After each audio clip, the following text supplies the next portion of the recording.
Hey, how you doing? Keith Stevenson here, welcoming you to our Syllable Space podcast, where we celebrate the inspiring work of language tutors from around the world. Today we have Anya Jameson, and while her travels have taken her literally around the world, she actually lives like about an hour from me. But we're going to talk about her worldly journeys and experiences today. So please, thank you for joining us as we highlight the exceptional educator that she is on our global platform, and we dive into her unique teaching journey. So without further ado, Anya, welcome to the show. How you doing today? I'm good, Keith. How are you? Thank you so much for having me. Oh man, I when I met you, I said, "Look, I gotta have you. I gotta have you on the show." So I appreciate you agreeing to be on it. Not everyone likes to share their journeys with the world, so I appreciate you kind of being an open book Yeah, as we thank you. talk about it. Happy to share my experience with you. Oh, it's all good. I appreciate it. I appreciate it also. So I think when we started talking, you're the daughter of educators, right? Your parents are college I, professors locally. I am. Yes, my parents teach chemistry. Both of them teach chemistry at Gettysburg College. And my brother actually is a professor of archaeology in Saudi Arabia.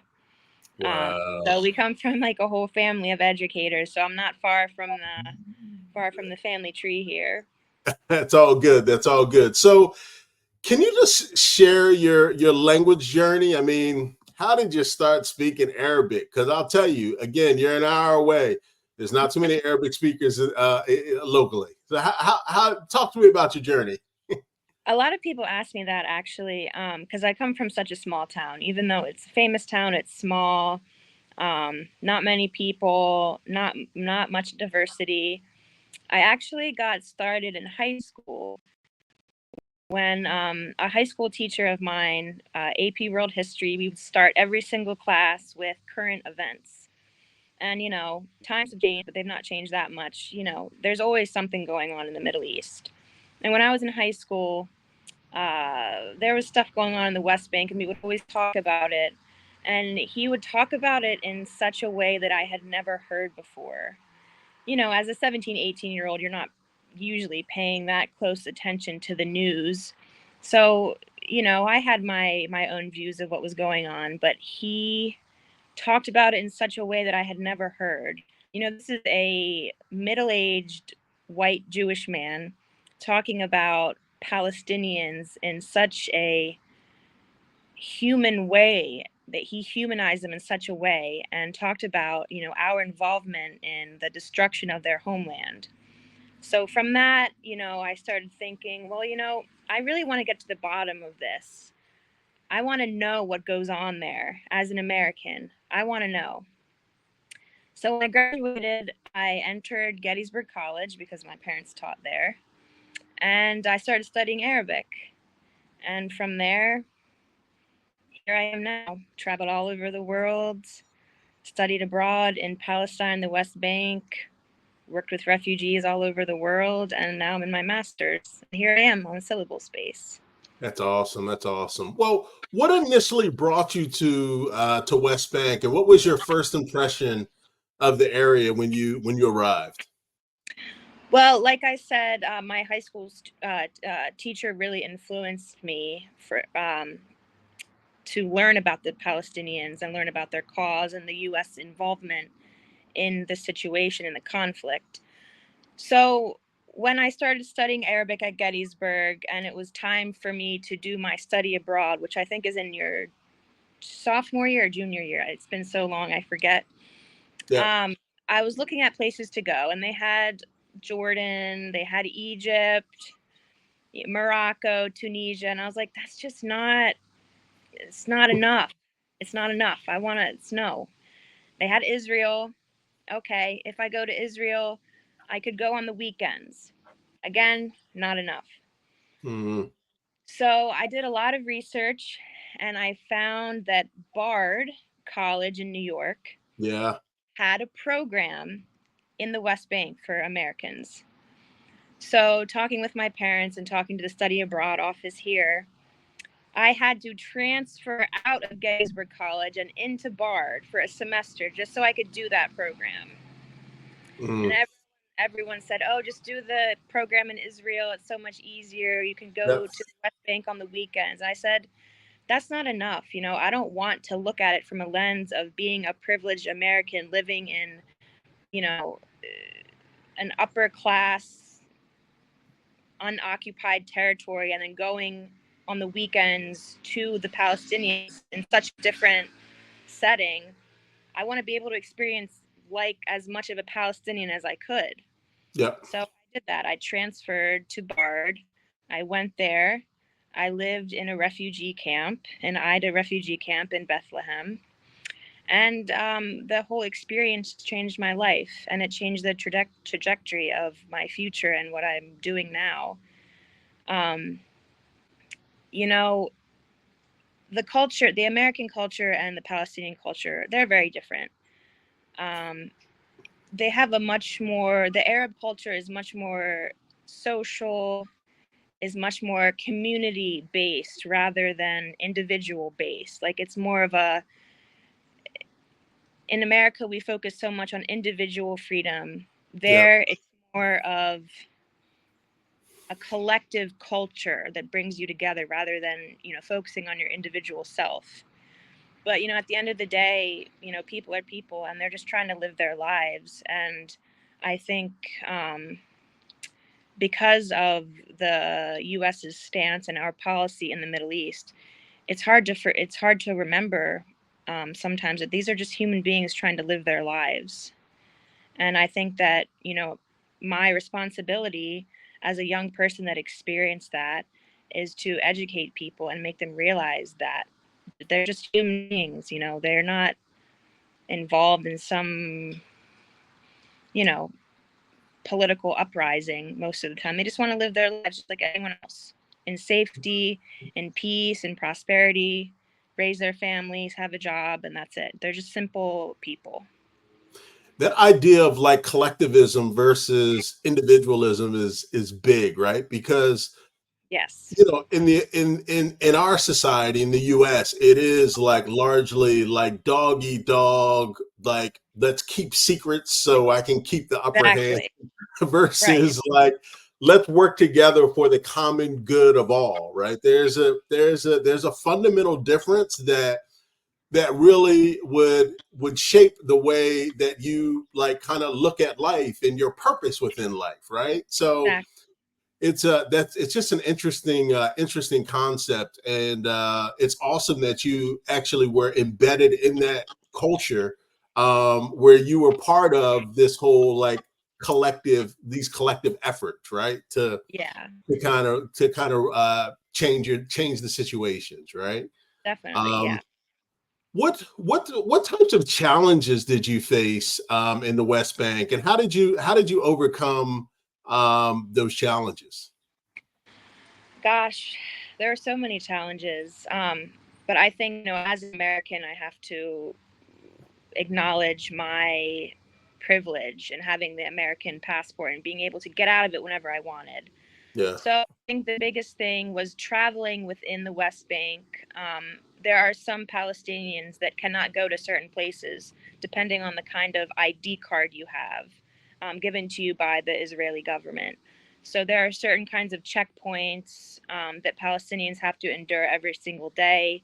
And, the Israeli government has the power to deny you entry at any point in time, even if you have the ID that allows you entry into that certain area. So I think just seeing my friends and my host family go through that was so difficult and painful, because these are people you care about and they just can't live, they can't travel within their own country. They don't have basic human rights. Um, Another one was access to water. So when you go to Palestine, you see these big black tanks on the top of houses, and the water comes through pipes from either the Jordan Valley or Israel um, once or twice a week, and you have that water, and that's it. You can't get any more. and it's controlled by the Israeli government. So, for example, if there was a protest that week in that city, they would cut off water completely. So you Wow. have to shower with water bottles, or you'd have to, conserve water to a, you know, the most ridiculous degree.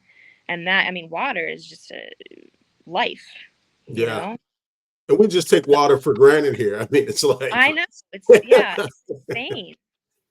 wow, wow. What would be like your biggest takeaway? I mean, it sounds like you had so many lessons that you learned, kind of throughout your experiences there in West Bank. Like, but what was your like? If there was like a big takeaway, there's probably too many to count. But if there's a big takeaway, what would that be? Oh, gosh. I mean, from a personal level, you take so many things for granted, whether it be water, whether it be traveling from state to state, town to town. Um, you don't, in the US, you don't have to worry about taking your passport or even your ID unless you're driving a car. You need to have a Yeah, license. yeah, But, worried about getting stopped. I know, some immigrants in this country have that worry too, and people of color have that worry. But as a white American, I take those things for granted. yeah, This is the personal level, not exactly on a bigger level, but you really take those little tiny things for granted. yeah, yeah. You're right. You're right, and that's insightful.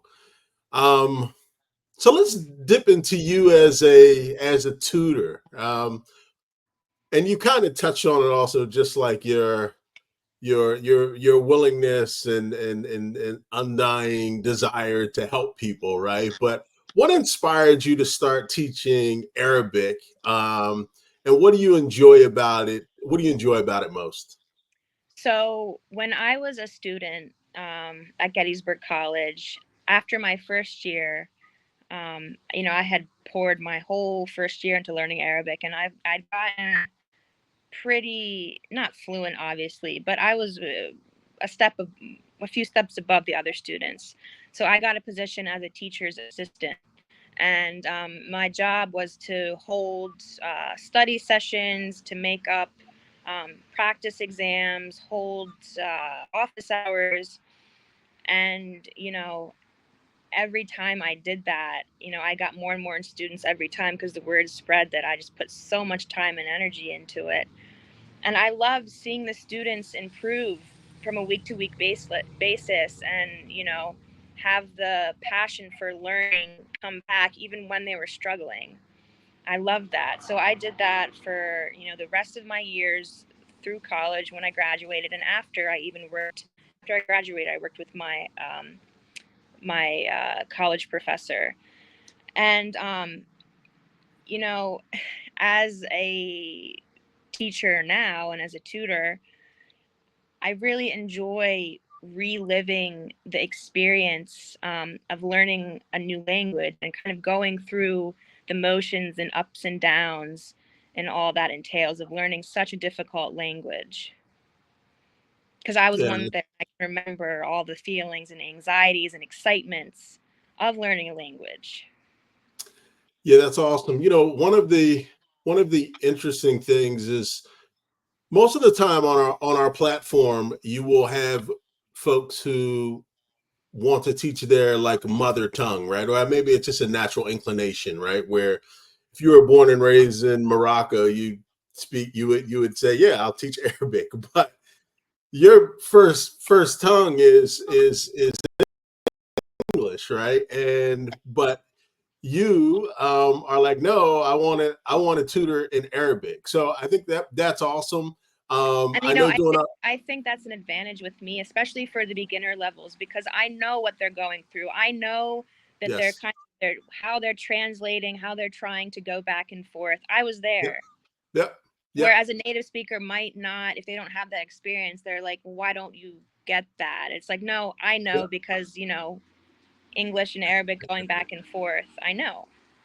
That's right. That's right. So it certainly is an advantage working with beginners in terms of you kind of know what their struggles are Exactly. as they are struggling to grasp and progress through the language. So I know that like Arabic is known for its rich history, right? And you have, kind of the formal Arabic and you have all of like the colloquialisms or the dialects. So how do you kind of maneuver? How do you manage the teaching of like the formal Arabic versus, all of the regional dialects that exist?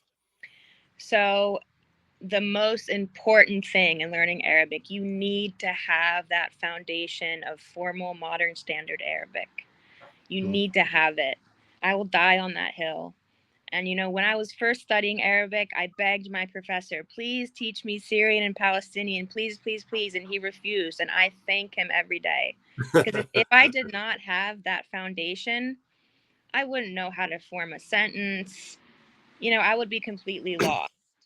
So I Mm. think having that foundation, learning the differences between nominal and verbal sentences, which we have in Arabic. There's gender differences in Arabic. There's singular, dual, plural that you need to be aware of. And the grammatical structure of the sentence changes based on all those things.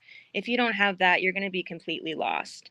And from that foundation, you can kind of build depending on um, where that student wants to go in their language learning journey, and the level they have attained at that point. So yeah, I will always say, having a solid foundation for modern standard Arabic is the most important thing in learning the language, because you see a lot of people, second generation Arabs living in the US today, they speak their parents' dialect, but they don't know how Yep. to speak formal dialect. And they don't know, they can't listen to a movie or a podcast or read a book. I think that's really a shame. And, you can go to other countries or have friends and learn the dialect in the street. Yeah. You will never learn modern standard Arabic except in a classroom setting. Got it. Got it. So what are some of the obstacles that beginner Arabic speakers like face? Is there what's like one of the common challenges, and how do you help them kind of overcome those challenges? So, obviously, we have in Arabic, we have a different alphabet. For me, at least, that was the biggest thing, learning the alphabet. And, each letter has a different written form, whether it be the first letter of a word, middle, or last letter. So that was the hardest thing. So, consistency and repetitiveness is the most important thing. You have to write words over and over and over again to kind of get that in your head. So I always encourage students, yeah, it's time consuming, but you got to do it. You got to do it. The other thing, like I said, grammar, basic grammar, nominal sentences versus verbal sentences. You got to read, you got to listen. Repetitiveness. Yeah. There's a great system that I learned, and most universities here and abroad use, called Al Kitab, and it's an audio visual. It's a book, a textbook, and it comes with a CD. And there's lessons that you have chapters, and a CD goes with it, and it just you write, you listen over and over and over again, and that really helps you. And I always encourage students to do that. And I like to make up, you know, practice exams, things like that, that goes over the lessons and um, the grammatical structures, just to get the idea in the student's head. Repetitiveness. It's Yeah. it's frustrating at first, but it'll do the job. Yeah. So that repetition, repetition, repetition. That's what it sounds like. Exactly. So how do you stay on top of your Arabic now when you're in small town USA? Oh gosh. So yeah. So like I said, I am in a master's program, Yeah. which helps me stay on the formal Arabic, the modern standard Arabic. At the high level, it's very difficult, but It's worth it. And then I also I have a TikTok channel, and I go live, and I talk to people from all over the world. And, they're always like, they don't really know what to do with me because I'm like this red hair, freckly Right. white person that speaks, The white chick, Syrian. the white chick Yeah. speaking Arabic. I speak like Syrian, Palestinian, Arabic, and speaking to people now, I've gotten a good grasp on Iraqi, Egyptian. So, I think social media is a really good tool to Yeah. have for language learning now. So what's your like TikTok handle? I don't even know if it's a handle, but what's your channel name or what have you? My Go channel promote it. name, Anya.Falaha, Anya Falaha, Falaha. Okay. Falaha Arabic means farmer. And I'm a horse trainer. I've worked on farms my whole life. So it's kind of like, Anya That Falaha, farmer Anya. That's awesome. Look, make sure Syllable Space audience, tribe, what have you, make sure you check out Anya's TikTok channel, and give her some love. Give her some love. So last question. At least I think it's the last question. I don't know. It's probably the last question. Can you just share a success story that you've had, working with someone to teach them Arabic? Yeah, sure. So, a couple years after I graduated from Gettysburg College, my professor contacted me and said he was having a lot of trouble with a student who was a really hard worker. He just could not grasp the language, the alphabet, the certain difficult grammatical structures. So he contacted me and said that he didn't have the time to work with him one on one, the time that he needed, and the student wasn't having any success with the other PLAs and the tutors. So my professor sent the student to me, and we worked really hard. We worked twice a week for 2 hours, sometimes more. And that student went from not being able to put a sentence together to now being a linguist, an Arabic linguist in the FBI. And it just came from, hard work, from me trying to engage him, making Arabic be a stressful thing in his life to being something fun and exciting. And now that's his life. And I was able to be part of his story. And I hope that I'm able to help a lot of other people, because I know, learning languages at first, it can be stressful. You can want to quit. But, when you have teachers that make it fun,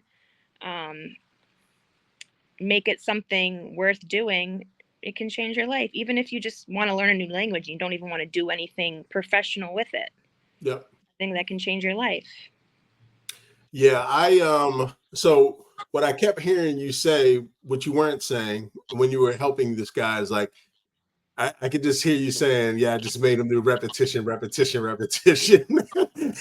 And based on the repetition, he got better over time. You know what I mean? That's what I kept hearing in my mind. Absolutely.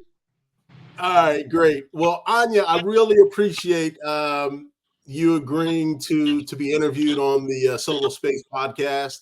For the Syllable Space tribe out in the world, her name is Anastacia Jameson on our Syllable Space platform. I know we've referred to her as Anya, and her TikTok channel has Anya in it. But if you're on the Syllable Space page, please look up Anastacia Jameson.